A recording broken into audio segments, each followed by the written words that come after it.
She reminds him how he saved her. Yuya is shocked that she knows his name, but she admits she looked into him because she wanted to properly express her gratitude. Kori then extends an unexpected invitation. She wants Yuya to join Usei Academy. Yuya realizes that she means a prestigious school for the elite. We learn that Kaori is on the student council and her father is the chairman of the academy. Yuya is flattered by the offer, but thinks he isn't smart enough to join such an academy. His brother interrupts, asking to join the academy and saying that they are superior to Yuya in both academics and sports. But Kaori refuses because they are insulting Yuya when he is our hero, and she reveals that she has already looked into them and knows all about their nefarious behavior against Yuya. She goes on to tell Yuya that their academy emphasizes personality rather than just academics, so it would be no problem for him to enroll. Her attendants suggest showing him the academy, so she pulls him away and they head off, while his siblings can't believe what happened. Upon arriving at Usei Academy,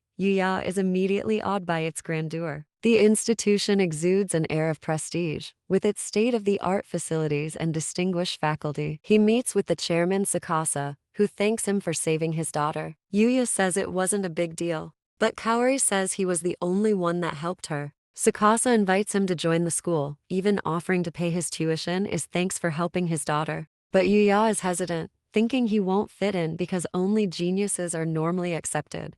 Sakasa says that geniuses are just normal people that have found the right way to work hard and use less time, but Yuya thinks they are gifted with talent. Sakasa tells him that everyone has their own talents, and through challenges and having fun, he will eventually learn what his talents are, saying that he is still young. He suggests Yuya to try out the school for a day.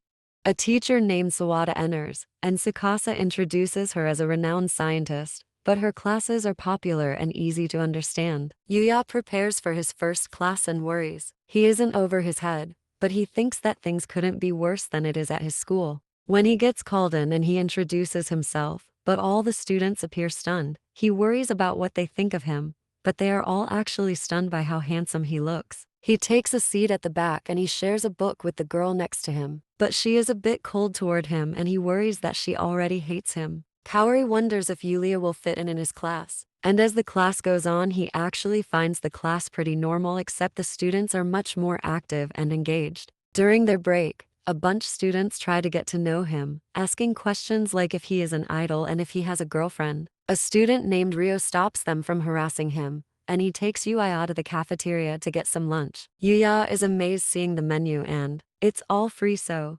Yuya thinks it's like a dream. They sit with another student named Shingo. They start talking about anime and Yuya is surprised they are just like him as he eats. He notices that everyone is looking at him and he thinks it's because he is wearing a different uniform. Ryu say it's not your clothes, it's your face. Shingo asks him if he is in any clubs, but Yuya says he is not a part of any. Ryo is also not in a club, but it's because he is good at all kinds of sport and has trouble picking just one. Shingo reveals he is part of the gaming club and Yuya is surprised that are allowed consoles at school, but Shingo says it's fine as long as they don't play during class. And as they talk about video games, Yuya becomes more comfortable with them. At the end of the day, he meets with Sakasa and admits that he had a good time, and Yuya decides he wants to join the school. As he leaves the room, he runs into Kori, who wonders if he is joining the school. He tells her his decision and she is glad he decided to stay. She invites him to join her after school, and they check out some shops in a popular area. Yuya wonders if this is where she hangs out with her friends, but she reveals that she doesn't hang out too often because people seem to be hesitant about her family and our father. But she says that he is different. Yuya gets nervous, so he suggests checking out the crepe shop. Looking at the prices, he is glad he has been cashing out from the other world. As they try the crepes, they both have a good time, and Yuya wants to try the other flavors, but he suddenly thinks that if he eats too much, he might return to his original shape. He asks Kori how she recognized him when he looks so different, but she says that although he is a bit slimmer, she recognized him because his eyes still look the same. Yuya, my eyes? Kori say, yes, Yuya. Your honest and kind eyes haven't changed at all. Yuya thanks her and say that's very kind. She offers him a bite of her crepe, since he wanted to try other flavors, so he takes a bite but is a bit embarrassed. She suddenly realizes how he is feeling and apologizes quickly, but he also offers her a bite. She nervously accepts it, taking a bite, and some girls watch on thinking they are super cute together. Later that night, Yuya decides to head back to the other world. Putting off full set of armor, he heads inside the door. Confronting the monsters that appear even though he is still scared, he cuts them down and system notification that he has leveled up to 235 but realizes that the speed he is leveling it has become much slower. So he thinks about leaving his house to find stronger monsters to fight. Thinking of his time at the academy, Yuya wants to find a new challenge. But as he heads out his gate, he suddenly hears a scream. He pulls out his spear and rushes toward the scream. He finds a number of soldiers that were brutally killed. He notices General Goblin's monster and a girl still alive behind. System notification that the goblin is level 200.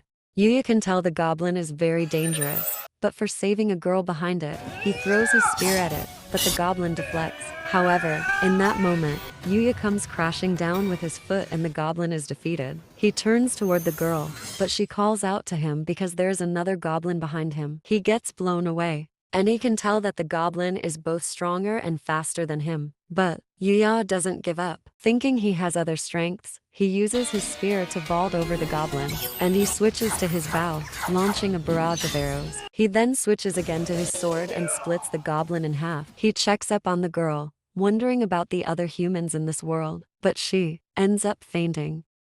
And he hears some men approaching, so he uses an invisibility skill to avoid them. There are knights that come looking for the girl. The leader of the knights checks her and is reassured that she is still alive. We learn she is a princess named Lexia.